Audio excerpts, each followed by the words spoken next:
என்னங்க வாய் மூடுங்க. என்னதுங்க உங்களுக்காக நான் இதே இடத்துல எவ்வளவு நேரம் வெயிட் பண்ணி இருக்குது? ரொம்ப நேரம் ஆச்சா? ஆமா.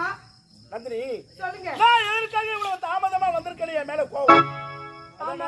ஒரு முக்கியமான விஷயத்தை உங்க நான் சொல்ல போறேன். முக்கியமான விஷயமா? என்ன விஷயம்? என்ன தெரியுமா? சொல்லுங்க. இந்த ஜமீன் கோட்டை இளவரசன் இருக்கிற தென்னரசு. ஆமா. அவனுக்கும் விரகுவதி தங்கை இருக்கின்றது அல்லவா அபிராமி. அவர்கள் இருவருக்கும்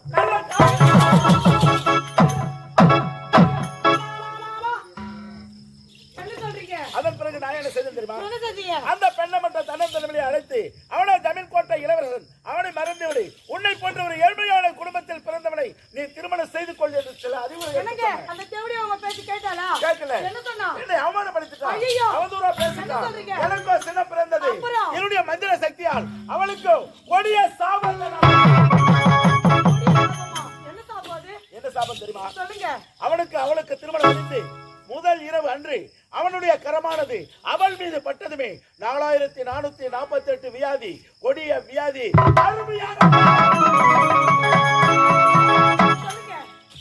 நீ என்ன செய்யணும் தெரியுமா? என்ன செய்யணும்? யாருடைய கண்களுக்கு அகப்படாமல் அந்த ஜமீன் கோட்டைக்குள் நுழைய வேண்டும். என்ன சொல்றீங்க? எதற்காக தெரியுமா? சொல்லுங்க. அந்த முதல் இரவு அன்று நான் கொடுத்த சாபம் அவளுக்கு பலிக்கின்றதா இல்லையா என்பதை பார்த்து விட்டு வர வேண்டும். என்னங்க இந்த பேச்சை நான் என்னைக்காச்சும் மீறி இருக்கேனா? அது மட்டும் கிடையாது. சொல்லுங்க. மறுபடியும் அந்த ஜமீன் கோட்டைக்குள் நுழைய வேண்டும்.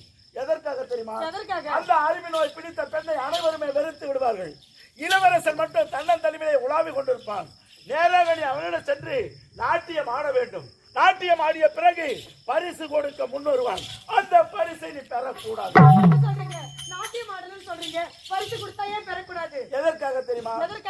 அவனுக்கு அளவு கடந்த மதுவை ஊற்றி அவனை உன்னுடைய கைவசப்படுத்திக் கொண்டு அந்த ஜமீன் கோட்டையை நீ உயிர் சாசனம்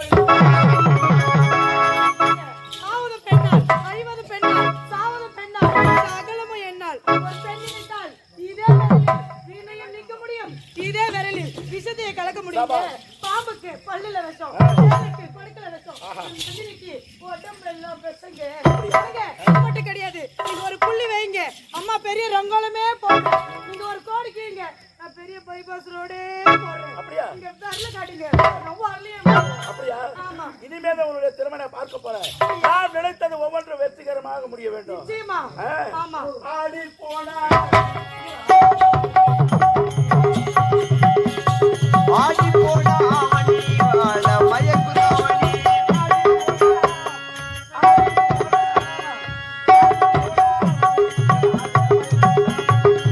கண்ணாலே பார்த்தா போதும் நாதா கலைமாமணி. ஆடி போனா மணி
நேரம் போவதே தெரியாது